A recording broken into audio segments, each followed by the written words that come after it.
po mga katrops, nakikita niyo po ito. Salamat sa nagbigay po nito, pero kailangan ko na po siyang buksan mga katrops.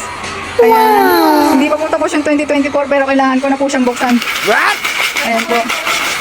Dahil kailangan ko na mga pambayad ng bills. Kaya ito lang mga katrops, buksan na natin siya. Kung magkano ang laman.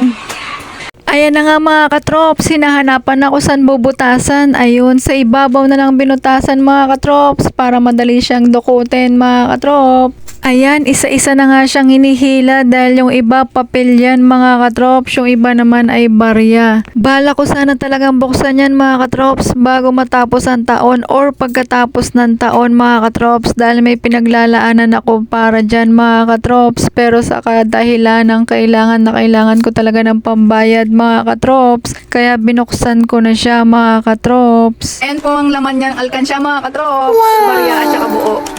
Pero advice po mga katrops, kaya binuksan na rin po siya dahil hindi pala pwedeng pagsamahin yung papel at barya. Ayan mga katrops, oh. Bago po yan nilagay, mga ganyan siya. Pero ngayon, tignan nyo po, parang nangulap po na po siya mga katrops, saka parang inaanay na malapit ng mapunit mga katrops. Sobrang ano na niya, nangungulap po siya. Kaya ayan mga katrops, advice, pag barya, puro barya lang po, pag buo, puro buo. Ayan, binibilang na po. Ayan po mga katrops, ito na po yung laman ng alkansya mga katrops. Wow! Sa loob ng 6 months mga katrops, January to June, binuksan na mga katrops. Hindi na natapos ang taon dahil emergency kinailangan ko ng budget mga katrops.